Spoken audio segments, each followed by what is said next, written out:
Hello, everybody. Welcome to this afternoon's session. Thanks very much for coming. So we've got 5 speakers to look forward to over 4 lightning papers. Each paper will be about 10 minutes in length, and I'm going to take the questions at the end, and I'll introduce speakers as they come.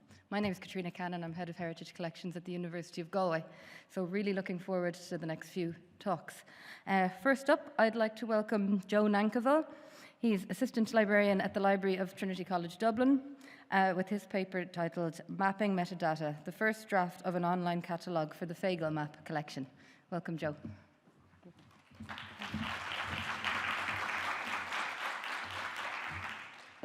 Hi guys, so glad so many of you are interested in our talks instead of the other really cool talks that we're missing at the moment. Yeah, I sat down this morning for the opening session and I reread the title of our conference, Transforming Futures. I'm going to be talking about the past. I'm going to be talking about a historic map collection, 19th century catalogues, and maybe late 1990s, early 2000s metadata standards. So, but I kind of believe that is also the future, so I'll try and make that point over the course of the 10 minutes. I look after the Fagel collection. This is, for those of you who don't know, is an important collection, historic collection in the Library of Trinity. It's called a collection. It's really a library, and it's a library that belonged to a political family in the Netherlands in the 17th and 18th century that, for a curious freak of history, ended up in Dublin, in Trinity, entire. So it was captured whole. I'm not going to go into how and why. I can tell you afterwards if you like. So it's sometimes viewed as a capsule library, frozen in time. And it contains 33,000 books and pamphlets in 18,000 volumes. And what we've been doing for the last 5 years now is cataloguing that, unlocking it. So we've been not just cataloguing, but also understanding the context that it came from, the historical context, getting people to research it, doing some selective digitization. So as well as those 18,000 volumes, there's also this very important map collection that comes as part of it. And we've set that aside. It isn't part of the current scope of the project, but with 5 years down and almost the entire book side of the collection catalogued, there's now a gap that we don't have these wonderful maps catalogued. So how do I advance this? Oh, right. We'll actually start looking at some pictures instead of that boring slide.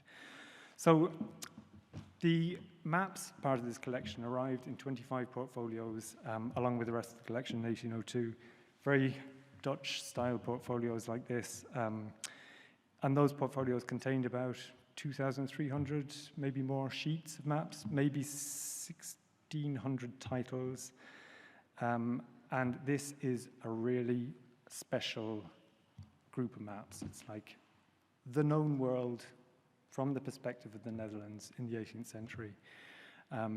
As I said, the family who owned this, they were political operatives, so they needed to know about the world, and they were also rich, so they could buy loads of maps.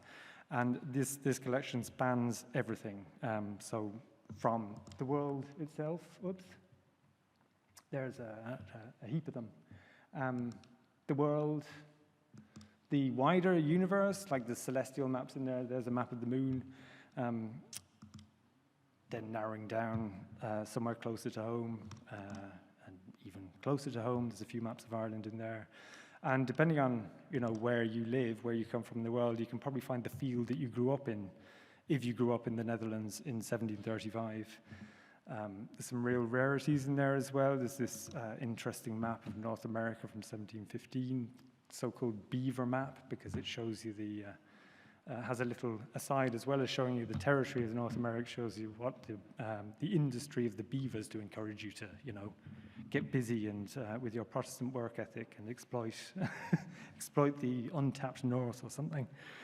And then some really unusual maps of the rest of the world, like here's a plan of the Imperial Palace in Kyoto in about 1730. There's a Dutch interest in Japan at this time, so that's reflected in these collections. There's a Dutch interest in the everywhere, really, Southeast Asia, South America. And so we can step into this point in time and view the world from The Hague. Or we could, if we had these maps properly described. So, as I was saying, like, it's an important collection. You'd have thought it would have been properly catalogued at this stage. If you go into our online catalogue at the moment and look for printed maps in the Falco collection, you get 6 hits as of this week. As of next week, I'm hoping that's going to change because I'm going to talk about what we've done with this.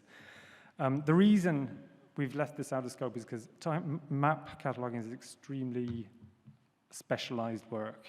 So early printed books cataloging, that's one category of nerdery that, you know, some of us are really familiar with here. You take that level of nerd and, like, to the power of 10, that's map cataloging. The reason really is because these plates that they were drawn on, they change over time, the state changes, the publisher changes, the map itself looks the same, but there are subtle shifts. Like, for example, that beaver map I showed you, that's actually state 4 of, I think, 5 states, and it documents the changing boundaries between Great Britain and France and their interests in North America. And, you know, the map is changing over time, so you need to know what you've got. You can spend a day, you can spend more than a day on trying to figure out what's in front of you. And we don't have that kind of time at the moment.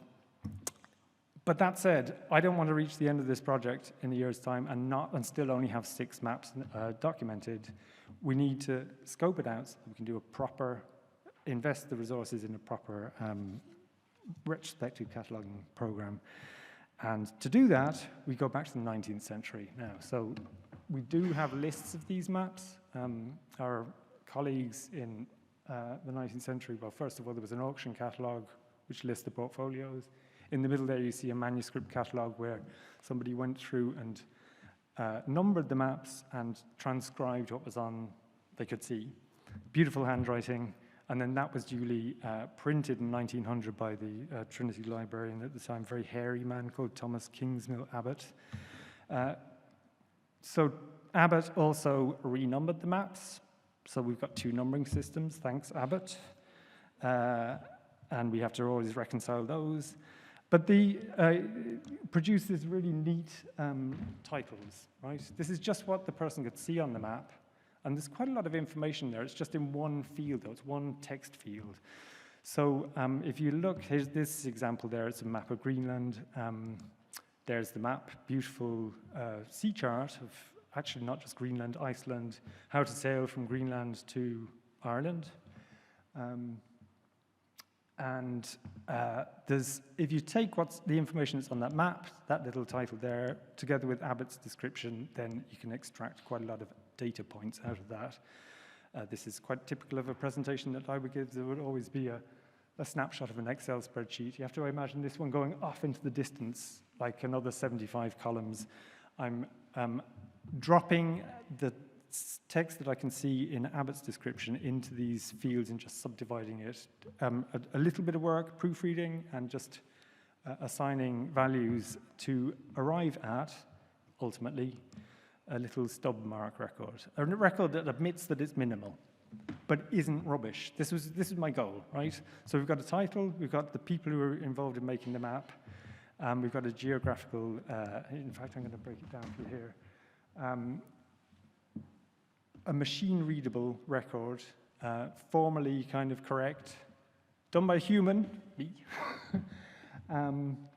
and also incomplete, right? Because the idea here is it's a draft, it's a sketch, it's the minimal record that allows us to describe this item, to make it findable. Important here is the geographical heading, so I've tried to assign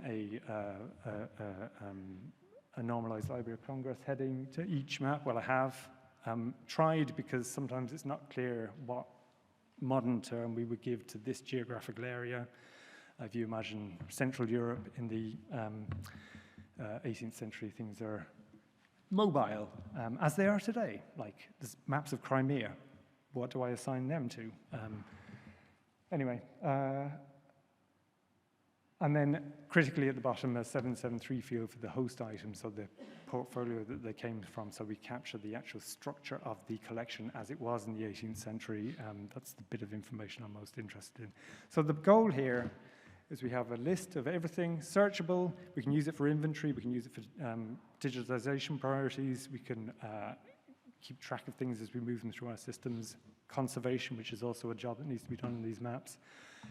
All of those things you can do if you've got a central metadata. So beyond findability is my point there.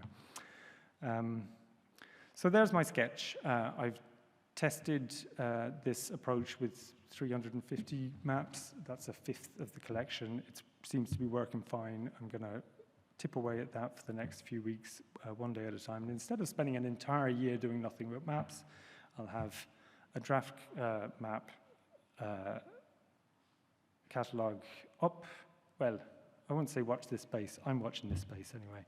So we'll have a kind of pencil version of it, a black and white version, which I expect when we scope out the next phase of the project, we will be able to fill in full Technicolor like this. So thank you very much.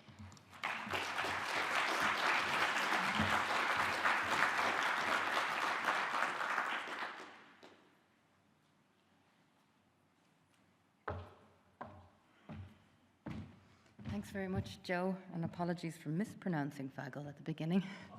Yeah, do apologize. So next up we have Philip Shields, Curator of Music at the National Library of Ireland, with the paper Bringing Music Collections to Life, an NLI and RIAM collaboration.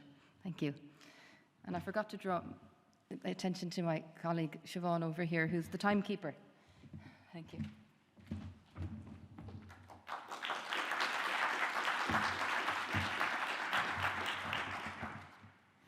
Thank you. Today I'm going to talk about a new collaboration between the Royal Irish Academy of Music and the National Library. So the two institutions have embarked on a fruitful partnership. The first major collaboration was a highly innovative project, possibly the first of its kind, which involved, just moving forward,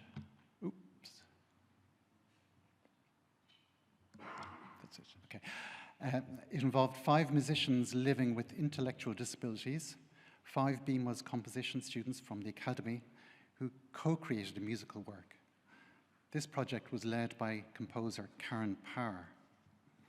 Libraries are often seen as places of silence, but the raw materials for this work were the hidden sounds of the National Library, and the result is Sounding the Hidden, a musical work performed, recorded, and following a donor agreement with the composer and the Academy of Music, added to the collections of the National Library.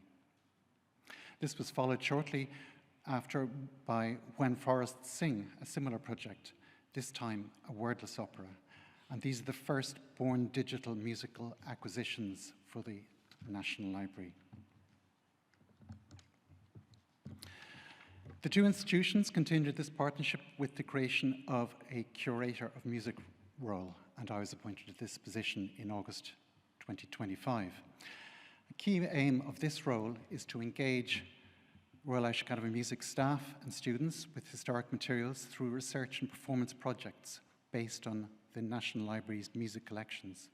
An additional aim is revealing the National Library's hidden collections through a program of cataloguing and digitization, and engaging new audiences through publicity, social media, events and exhibitions. Over the years, the National Library has built up collections of printed music and manuscript as well, archives, concert programs and images that vividly document almost 300 years of musical life in Ireland. In 1927, it became a copyright deposit library. But before that, it has benefited from the discerning music collecting activities of major donors such as Jasper Joly and George Noble Plunkett. Recovering and reviving the work of Ireland's classical tradition is one of the stated goals of the Curator of Music role. Ireland is internationally renowned for its traditional music, and later it's rock and pop, but the classical tradition has often been overlooked. So what do musicians and composers have to say of this music? Pianist and musicologist Una Hunt has contributed enormously to the promotion of Ireland's classical tradition through recitals, broadcasts, etc., and also established the National Archive of Irish Composers in 2010. She's commented on how strange she found it during her musical upbringing that no one ever mentioned Irish composers, except for maybe John Field. Raymond Dean is one of Ireland's leading contemporary composers and famously coined the phrase, the honour of non-existence, to characterise the prevailing attitude towards contemporary Irish composers. In a 2009 review of a book on Irish composer Arthur O'Leary, he championed these early figures, arguing it would be wrong to extend the honour of non-existence to them also. Others were somewhat more blunt. In 1955, Dennis Donahue argued that there weren't any Irish composers worth knowing because he claimed Irish composers had fallen into the folk music trap. Later musicologists in the 1990s and 2000s repeated this trope, arguing that a narrow nationalist and insular outlook militated against the development of a viable Irish school of composers connected with developments in European art music. I've even heard the view expressed that Ireland's cultural institutions, such as the National Library, have been historically complicit in this nationalist plot. This theory has been belied somewhat by the recent rediscovery of musical works from library archives. A notable example is the music of Ina Boyle, which languished for decades in Trinity's manuscripts department, which is now hitting bestseller lists. So what is the reality, and what music can we actually recover from the National Library collections? The most substantial part comes from the private collections donated by Jasper Joly and Count George Noble Plunkett. These contain a wealth of music written mainly in the 18th and 19th centuries, providing by far the most substantial corpus of music published in Ireland available anywhere. This material includes Indigenous Irish composers as well as visitors from Europe, with names such as Field, Balfe, Cogan, Gemignani, Giordani, etc. Probably not very well known to anybody, and you may wonder what's the purpose of reviving these works. But to circle back to Raymond Dean's article, he argued, once again, it is not a question of unearthing masterpieces, although who knows, but rather filling in at least some of those great gaps in Irish song, of which Thomas Davis wrote in 1845. But the best way to investigate this repertoire is, of course, to play it. And recently I worked with David Adams, who is Royal Irish Academy of Music's head of early music, when he's planning a program for an upcoming concert. I reviewed these collections and provided David with some initial suggestions, including cameraphone images of a range of historic materials as a taster, and he also spent some time viewing these materials in the manuscripts room.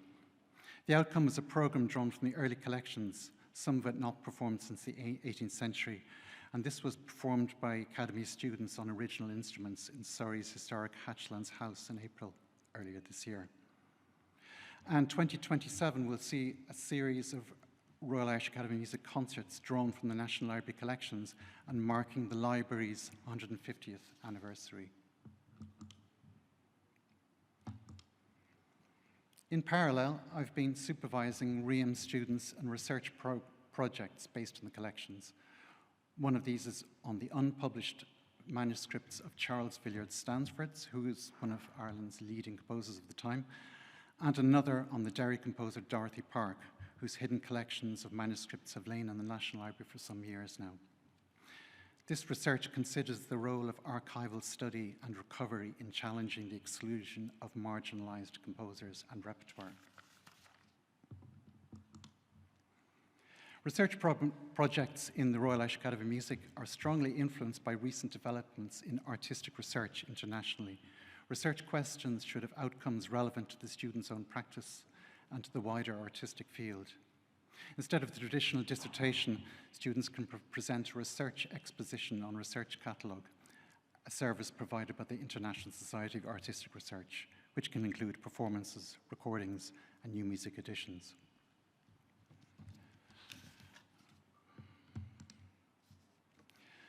And a major goal of National Library's strategic plan is to reveal all the collections of the National Library, and these are just some of the hidden collections that we are hoping to bring to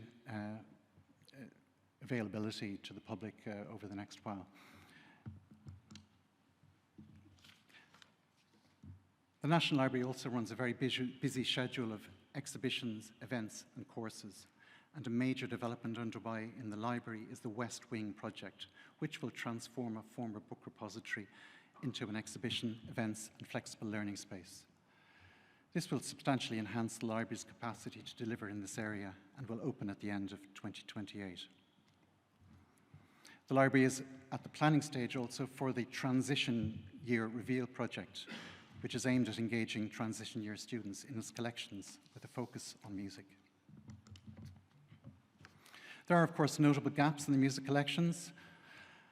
For example, the National Library, I believe, is a natural home for the papers and music manuscripts of Irish composers, but is not generally perceived as such. It also has no substantial sound archive and relatively few historic, orchestral, or ensemble materials. And apart from the Live Aid archive, it has not collected materials for rock, pop, or jazz. Of course, the National Library can't collect everything, but it could help direct readers and researchers into using external resources. So a major challenge for researchers is knowing where to look. And special collections can be scattered in many different places. I believe a centralized research portal showing which Irish music collections are held where would be highly beneficial. The existing Cecilia database, which covers the Ireland and UK, does this up to a point, but it is quite out of date. And misses a lot of references for Ireland. Similar projects in Ireland have included the Rascal database and the Music Pal project. But I believe the National Library would be a very good location to provide such a new discovery portal for this purpose. But this is a major project that would require detailed scoping. And finally, just here's a recent picture of the team in the National Library. Full prizes to anybody who can guess where I'm in the middle of that. Thank you very much.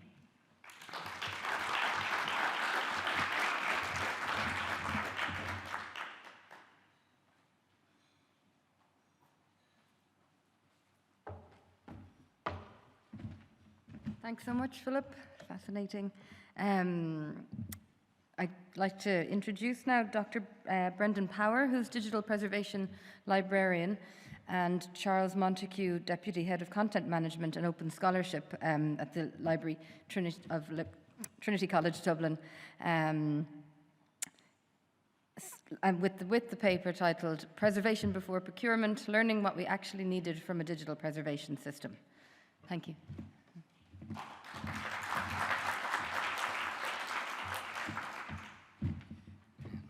Good afternoon. So we don't have 3 hours, so this is not a deep dive into preservation implementation. It's more a quick summary. I know there's been a lot of interest around it on what our approach to putting a shape on creating an implementable project from something that really defies having a scope. So digital preservation, there's kind of the usual terms are associated with it. There's everything, there's forever, everyone, and kind of slogans to that effect. But yeah, you need to actually implement something. What does this mean? It can't be that. It can't be everything. So we've done surveys around the library's role. We've done surveys around the content that the library's been sitting on. And this is where I'll emphasize, do that again and again and again. We've now completed 5 surveys and we're still finding hard drives in drawers, other things. We're up to about, I think we've discovered 70 terabytes of data, various data sets, images, that kind of thing that have been collated over the years. And that's in addition to the hundreds of terabytes of digital content that we were planning to look after. Then also the library is the university archive as well, which means working with the university governance. That adds its own edge to the project. We said, right, this, as an implementation piece, that adds a huge extra piece, and we need to figure things out first. Forever. Again, what does it actually mean? Why are you doing preservation? So this is something we'd kind of really advise people to kind of really look at what you are doing. Are you looking at your preservation to store material? Are you looking for it to serve? Are you looking for it to provide access? Are you looking for it to be your backups? One of the things we had to say to the university time and time again, as we're putting the policy through, is the preservation, it's not your system's backups. They were looking for that to take over the looking after the university's core systems. Like, oh, somebody else can do that now. And then everyone, again, what does it mean? Who are your end users? Who are your partners? So this was the final short list of partners that needed to be involved in our project. So this is where we started looking at it. And we said, there are risks here. So what we did was we were looking the usual, and I know I pestered quite a few of you. We pestered the vendors as well. So we were looking around, what is out there, what works for us, what doesn't work for us, what are other people doing. It's a tricky one. There's common concepts, but there's different solutions. Everybody has their own context. Really recommend talking to the communities, the Digital Preservation Coalition in particular. There's great people there, lots of advice, and they are very free with it. But after all of that, what we did was we looked at all the data we gathered, we looked at all the solutions, and we realized this, to be successful, and especially with the university archive, it was going to be a deeply integrated system, and we had one chance to get it right. And any change of course mid-project was we would lose buy-in, it would be extremely expensive, and there would be an enormous exit strategy. So what we did was we actually engaged with the vendors and we said, we need to figure things out here. We don't need to, it's not about testing your systems. It's about testing how our context, how our collections, how our systems, how our governance can interact with preservation. So actually 2 of them were quite engaged. They came back and they were willing to discuss this further. So what we developed was the concept of preservation pilot. So this is where, so we ran a mini competition based around this, and essentially it's giving ourselves the room to fail, giving ourselves the room to try again, making sure we were selective with content so we could try again repeatedly. And it's kind of, in a way, I'd say, but it's an approach where it's essential to be a good customer and be upfront, because you're essentially going to be unfair to the system. You're going to try and break it. You're going to try and break our content. You're going to see where the pain points are. And actually that too, Brendan's going to go through lessons learned in a minute. It completely rewrote our tender specification, but also ended up being a really good partnership and engagement with the vendors on how the preservation system works, how we can engage with it. So, Brendan, if you want to.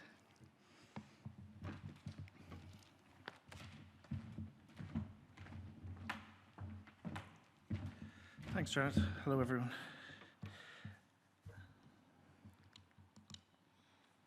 Yeah, so the pilot really allowed us to test our assumptions in a practical setting, and revealed issues and questions that only emerged through real-world experience and the use of real data, real workflows in real scenarios.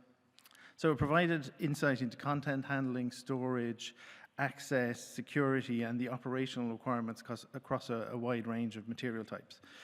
So the process further helped to clarify responsibilities, policy needs, and decision-making structures for sustainable preservation management. So here are 6 lessons that we took from the pilot. So firstly, staffing remains critical. Pre-ingest appraisal remains essential to identify materials of enduring value. Without effective appraisal and selection, preservation systems can be overwhelmed by trivial content, increasing storage, management, and preservation costs. So human oversight is still required to make preservation decisions, interpret your own institutional context, and ensure that your actions align with the institution's goals. Digital preservation systems do not replace human effort, they augment it. So a sustainable program depends on active life cycle management and organizational commitment as much as it does technology. So a digital preservation program is not simply a software purchase, it's a continuous operational commitment. Content diversity increases complexity. Different categories of assets have different requirements, and as a result, tailored workflows that work well for one type of content may be unsuitable for others. Managing this diversity demands flexibility and configurable workflows rather than a rigid standardization, and a single uniform approach is rarely sufficient. Storage. Modular storage strategy provides long-term flexibility, allowing institutions to expand capacity incrementally rather than committing to a single large-scale solution from the outset. An effective preservation strategy is not solely about the amount of space that's available. Institutions must carefully evaluate how storage architecture influences decisions about redundancy, geographic distribution, retrieval speed, and offline copies. In cloud environments especially, considerations about hot and cool tiers directly affect operational costs, accessibility, retrieval speeds, and environmental sustainability concerns. Security permission models in digital preservation systems should really reflect the complexity of your real institutional roles. Staff will require multiple overlapping roles across different collections. Some may only need to view material. Some will need the authority to ingest, edit, and migrate content, while other highly sensitive collections may need to remain invisible to all but a handful of users. So a one-size-fits-all model rarely supports operational realities effectively. Therefore, a flexible, layered, non-hierarchical approach to security, which is specific and customizable to local contexts, balances usability with security. Policy and governance are key enablers. Organizational readiness matters as much as technical readiness. Procuring a system is only one part of the solution, and it cannot operate effectively if it's in isolation from the wider organizational environment. So you have to design an integrated system, ecosystem that brings together policies, governance, structures, staff, and the necessary software and hardware infrastructure. So without these foundations, institutions can procure sophisticated systems, but if they have fragmented practices, this content does not consistently reach the system, and the technical infrastructure alone can never deliver strategic value. And finally, being a good customer matters. Discussions about commercial partnerships often focus primarily on supplier performance. These expectations are important, but successful projects depend heavily on the customer organization's ability to provide clear requirements, engage effectively, and maintain realistic expectations throughout implementation. So strong partnerships are collaborative as well as contractual. So suppliers are much more likely to deliver effective solutions when institutions create the conditions in which they can succeed and deliver value. So, to conclude, why the pilot was valuable. It enabled evidence-based evaluation of a system and shifted us from speculative planning to operational understanding. It tested not just the systems, but our underlying assumptions and expectations. It wasn't a delay in procurement, but a strategic investment in organizational learning. It reframed preservation as an organizational challenge, not just a system purchase. And it enabled us to ask more informed questions in the future. And finally, built a solid foundation for confident, evidence-based future procurement. Thanks.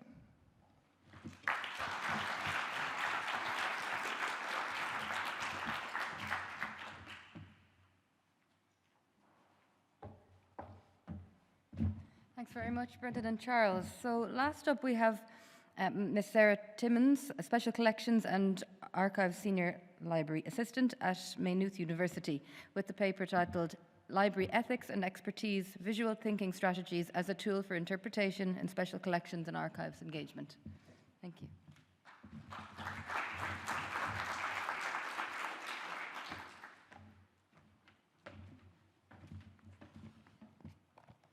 Hi everyone, hi, I'm Sarah and I'm presenting today on visual thinking strategies as a tool for interpretation in special collections and archives, but as an innovative way to deliver classes and engage with students. So I'll give you a brief explanation of visual thinking strategies if you're not familiar with it already, and I'll outline what I mean by collections interpretation briefly. I'll address the ethics of interpretation, but just to highlight some practical considerations. It's not an in-depth discussion on ethical theory or anything like that. Instead, I'm presenting a small case study that shows how taking an open and intentional, nuanced approach to teaching a class and thinking about interpretation equates to ethical interpretive practice while also engaging students really effectively. So what is visual thinking strategies and why have I used it? VTS, as it's known, was co-developed by a psychologist and the director of education in MoMA, and it's a method that encourages critical thinking. So it uses open-ended questions to guide learners to observe carefully, explain their reasoning, and engage with the ideas of others as well. So it was originally developed in the late 80s, early 90s as a way of engaging with visual art. But it has broadened its scope over the years. It crossed into education, and nowadays it's included in medical training. And you may have engaged with it yourself in various museum settings, but looking at the literature, it shows that it hasn't actually been widely adapted for library special collections, so that was something I wanted to explore. And VTS is built around 3 core questions, which I'll come on to in a second. And in terms of why I use them, well, previously I got some training in VTS when I was working in heritage collections that had artworks. And around that same time, I was doing some dissertation research that was veering into the ethics of interpretation. So fast forward, these 2 things came together to lead me to proposing the case study to formalize VTS approaches in class design as an innovative and evidence-based approach for special collections teaching. So just briefly on ethics and neutrality, special collections librarians and archivists face ethical challenges regularly, but especially how do we present historical materials thoughtfully, recognizing our responsibilities and being aware of the influence we can have on people's understanding of history and of our collections. And so the idea of neutrality is widely understood to be very problematic, but especially when working with complex materials, difficult materials dealing with colonialism or racism or propaganda. And the classes that I'm discussing today focused on records of oppression and exile. So there was nuance to be explored, and it was particularly important for me to be very open and balanced. So just in considering that it's not ethical to interpret materials on behalf of our users, but it's equally not ethical to present material to students without any explanation or context, or to not answer their questions satisfactorily. So, you know, the librarian's voice or the archivist's voice will always be present, and it's just being considerate of how we describe and frame the items and how we answer the questions. For me, in the teaching approach, the ethical practice around interpretation really equates to being as open and balanced and as participatory and reflective as possible. So in the context of this, when I'm talking of interpretation in special collections, I'm just referring to material and textual meaning making. So it's comparable to museum interpretation or museum materiality, but of course it's layered with textual meaning and textual analysis. So it encompasses all the ways that we strive to understand and present items in special collections teaching.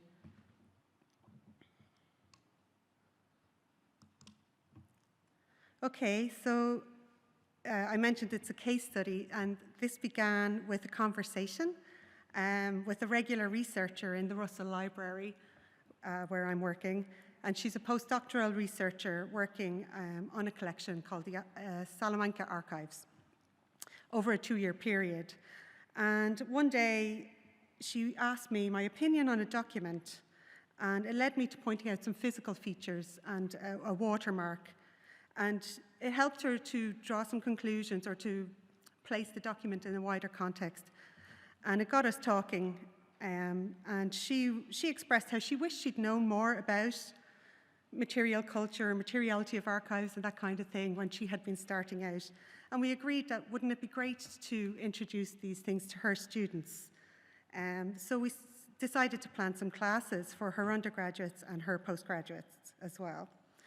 And I decided to use those classes that we were going to co-design to run this case study to explore formalizing VTS as an innovative teaching tool for special collections.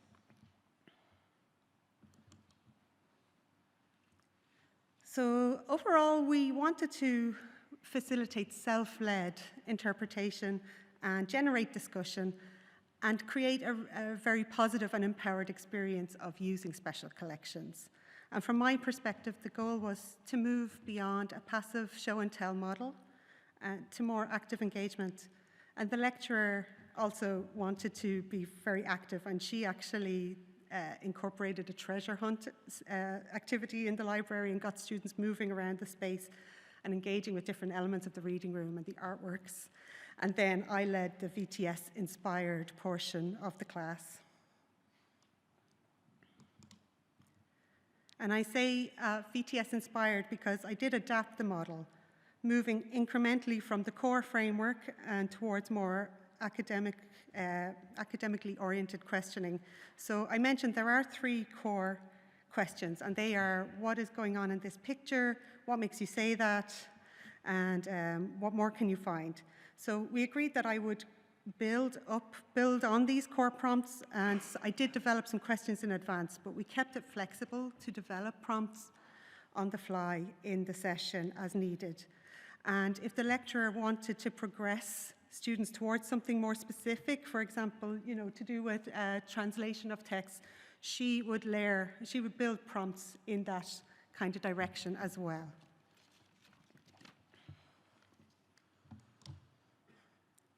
So this collaboration worked really well, as I was focusing on physical and material evidence.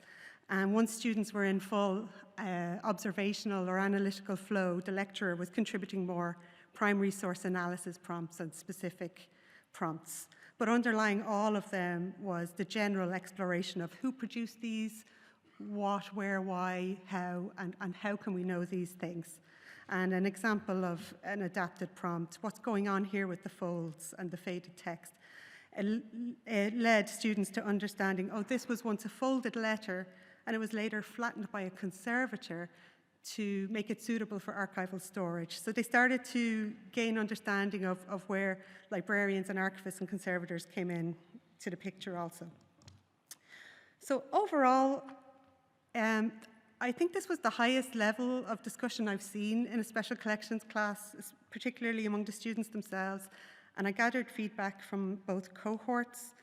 And I was really encouraged by the fact that they felt more comfortable and confident in using special collections.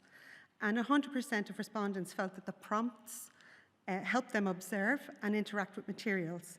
And students also reported that they considered aspects that they wouldn't have noticed otherwise. Briefly, for collaborating or co-teaching like this, there are a few takeaways that you can adapt for your own context. And the key, obviously, is to find a suitable collaborator and then design your approach together. But you can do this, you can broach somebody to collaborate with, because it can align with the institution's strategic goals, and it can be a way to demonstrate value to your respective stakeholders. The feedback I got from the lecturer was really positive as well, and it did lead to further collaboration. So we're currently curating an exhibition now based on her archival research, and we're working together to build student engagement around that. So collaborations like this can open the door to more. And in conclusion, I think VTS was a gateway. It allowed students to take items first at face value in order for them to progress to the point of not taking items at face value. Thank you very much.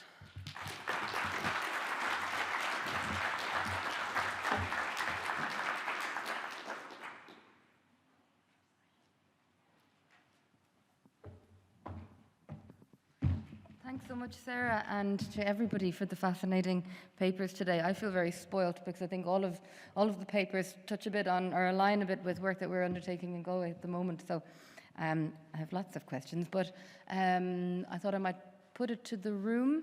Are there any questions from the audience? Yes, sorry, I have a mic. Thank you very much. Brilliant. I just have a question or more of a comment for Philip. Very interested in the idea of being able to give access to people, to especially works of great intellectual undertaking. One, for example, is Sean O'Riordan's 1963 Nomus Number 2, which was about an hour long, and in the time it didn't really get out very much on the airwaves. It was just performed maybe twice or three times, I think, and it became the biggest bone of contention then between people on the traditional and Western art music side. So I'd be really interested to see, when I heard what you're doing there, it's really interesting if we had other ways than outside of the National Concert Hall to air this kind of music so that we could actually hear it.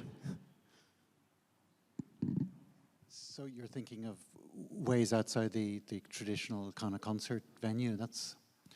Yeah, I mean, there could be kind of workshops and things like that, maybe even composer-led stuff, responses to other composers as well. I mean, Sean Reid is an interesting case because he started out as a classical composer. He was John Reedy, and then he changed his persona, and he sort of very dramatically turned his back on the West, on Europe, and became, about traditional music. But yeah, so I mean, the approach in the National Library would be a mix of events and sort of talks and so forth. It's not just going to be purely whatever the Royal Irish Academy of Music students want to perform, whatever. But that is going to be the starting way of actually bringing these stuff to life.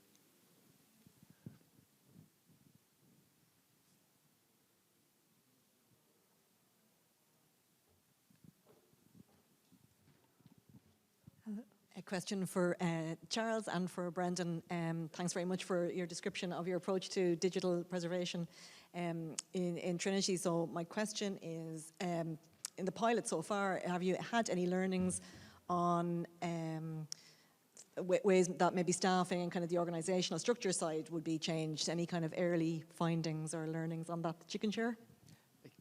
Yes, so it's something that, our preservation policy is going through governance at the minute, and pretty much the only consistent question we've got as we've gone from committee to committee is, what does this mean for me? And it's impact assessments, so we need to write those up. And we found that was one of the risk items that came to light. We were looking at the different vendors and their approaches, and it became very problematic to accurately say how it was going to work for the university. And this is where, when we engaged with the pilot, what we said was, we're actually going to leave the university records to one side. We're not going to do those integrations now, because we'll just get bogged down in trying to get the governance through. But what we have been doing is simulating how they will interact with it, so we are able to, as the policy will go to board, it's actually got an impact assessment going with it to say what it means for IT services, for human resources, for academic registry. And the college record management policy is being rewritten in tandem, so that will provide the definition of what the university archive is that the library needs to look after. Very good, thank you. My question's for Sarah. I'm behind you, Sarah. Just well done on the VTS tour. We do VTS tours as well in Chester Beatty, and I do them for the dementia-friendly groups, Conversations on Art. So I just wanted to ask, part of the VTS guide is that you never actually give the final answer, that the conversations evolve and they're always right because it's your interpretation. How does that work with classes when you want the students to get a certain amount of knowledge that only you might know? Yeah, that's where we kept some flexibility. So VTS inspired, really, where we took it as a stepping off point and got them talking and observing and asking questions, and then layering some additional prompts towards, on my part, I just did a little bit of that around pointing out things to do with handling. But the lecturer, she stepped it up a bit more on answering questions directly so that they definitely came away with the correct information. So it's not VTS in the strict sense, but it leads students in the right direction, and then you can intervene as needed, I suppose. Thanks.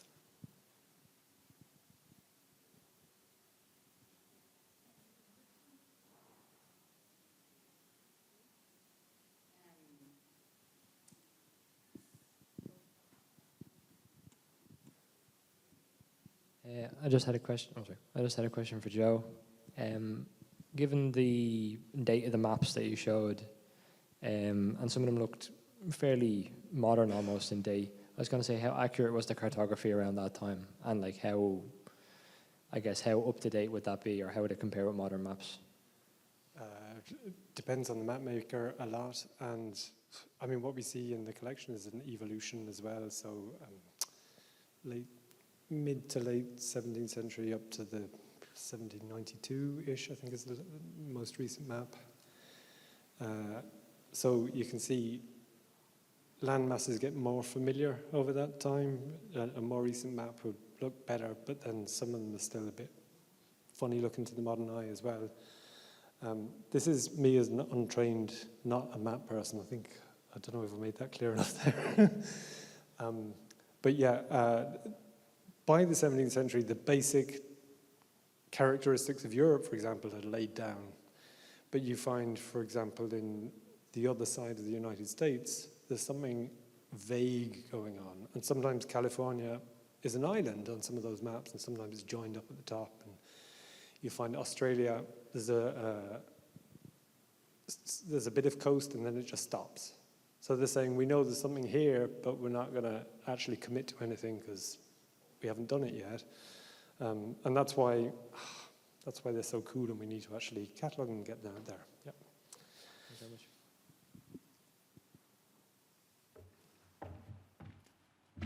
Are there any further questions from the room? I just have a question for Charles and Brendan as well. We've recently come out of a period of procurement and implementation with our archives management system, and are coming to the end of our digital preservation system procurement. I feel there have been two very, very different approaches in how we've gone through the procurement, but also in terms of our past experience with the respective types of systems. We're well versed in archives management systems. We've managed migrations before. Digital preservation system, it's kind of new territory for us. So I just wondered if you had what advice you'd give institutions beginning or working on the procurement kind of discussions without fully kind of mature preservation workflows, if there's anything in particular you'd advise. Thanks. I'd say first thing that came to mind was sort of understanding exactly what you want the system to do in terms of maybe how multiple are your kind of content streams and that, and exactly like things kind of, as I touched on, these are all kind of interrelated things, so that understanding how many content streams, understanding the security that goes with them. So there's certainly people who are using preservation systems effectively as their digital collection. So things around privacy and security aren't as much of an issue. Whereas if you have, we'll say as we would have legal deposit streams, archival streams, university record streams, all of that enhances that kind of complexity. So I suppose the first thing that came to mind was understanding exactly what you wanted to do, and understanding that much as soon as you can in the procurement phase. But I think a lot of people are in a similar boat as we are as well. This is our first preservation system as well, so there is a lot of sort of iterative learning as well. But the more you can understand, and I would say the more you can do in actual practical scenarios, because there really is a sort of gap between these sort of abstract knowledge of digital preservation and then the practical implementation of those in real kind of concrete world settings, brings up a lot more nuance and a lot more challenges. Great. Thank you so much. Great. I think we've come to the end of our time. I was asked to just remind you all or let you all know that there is a drinks reception at 7 o'clock. It's out here in the exhibition area, so please do join us at 7 o'clock and then on to dinner at 8. Thanks very much. Take care.